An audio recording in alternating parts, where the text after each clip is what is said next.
Hola a todos. Bueno, antes que nada, espero que estén bien. একটা প্রশ্ন, পৃথিবীর সবচেয়ে বড় ফুটবল তারকা বাংলাদেশের মানুষের উদ্দেশ্যে কথা বলছেন। তিনি কি বললেন? কেন হাজার হাজার কিলোমিটার দূরের একটি দেশ বারবার মেসির হৃদয় ছুঁয়ে যায়? আজ আমি শোনাব এমন একটি আবেগঘন বার্তা লিওনেল মেসি লাইভে এসে বাংলাদেশকে নিয়ে কি বললেন, যা শুনলে একজন আর্জেন্টিনা সমর্থকই নয়, একজন সত্যিকারের ফুটবল প্রেমীরও চোখ ভিজে যেতে পারে। চলুন লিওনেল মেসি বাংলাদেশের ভক্তদের উদ্দেশ্যে কি কথা বললেন বিস্তারিত জেনে নেই ভিডিওতে।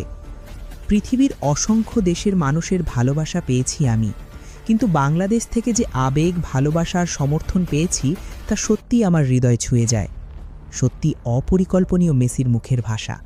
আমি যখনই দেখি বা শুনি হাজার হাজার বাংলাদেশি আর্জেন্টিনার জার্সি পরে গভীর রাত পর্যন্ত জেগে আমাদের খেলা দেখে, জয়ের আনন্দে রাস্তায় নেমে উদযাপন করে, আবার পরাজয়ের কষ্ট নিজের মনে অনুভব করে, তখন আমার মনে হয় ফুটবল সত্যিই মানুষকে এক করে দিতে পারে। বাংলাদেশের মানুষ শুধু আমাকে নয়, পুরো আর্জেন্টিনা দলকে যেভাবে ভালোবাসে তার জন্য আমি আন্তরিকভাবে কৃতজ্ঞ। ভাষা, সংস্কৃতি কিংবা হাজার হাজার কিলোমিটারের দূরত্ব এসব কিছুই আমাদের আলাদা করতে পারেনি। ফুটবল আমাদের একটি পরিবারের মতো একত্র করেছে। তবে আমি একটা কথাই বলতে চাই, ফুটবলকে সবসময় ভালোবাসার খেলা হিসেবে দেখো। জয় পরাজয় খেলাধুলারই অংশ, তাই কোনো দলকে সমর্থন করার কারণে যেন কারোর সঙ্গে ঘৃণা, বিদ্বেষ বা বিভেদ তৈরি না হয়। ব্রাজিল, আর্জেন্টিনা কিংবা অন্য যে কোনো দলের সমর্থক, আমরা সবাই ফুটবলের মানুষ। তোমাদের ভালোবাসা আমার কাছে বিশাল এক অনুপ্রেরণা, আর আমি বিশ্বাস করি একদিন বাংলাদেশ ও বিশ্ব ফুটবলে নিজেদের শক্ত অবস্থান তৈরি করবে। তোমাদের তরুণরা স্বপ্ন দেখুক, কঠোর পরিশ্রম করুক এবং ফুটবলের প্রতি ভালোবাসাকে ইতিবাচক শক্তিতে পরিণত করুক।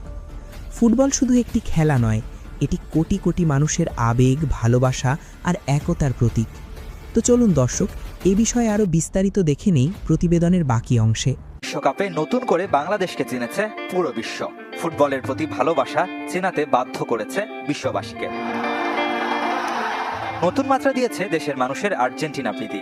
মানচিত্রের গণ্ডি ছাপিয়ে এমন অকৃত্রিম ভালোবাসা, আকুণ্ঠ সমর্থনের খবর পৌঁছে গেছে সুদূর লাতিন আমেরিকার দেশটিতে। আর্জেন্টিনা থেকে এসেছে প্রতিনিধি দল, নতুন করে উন্মুক্ত হয়েছে কূটনৈতিক সম্পর্কের দ্বার।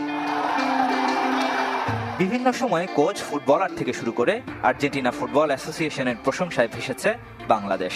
অপূর্ণতা ছিল মেসির মন্তব্যের, শেষ পর্যন্ত তাও হলো।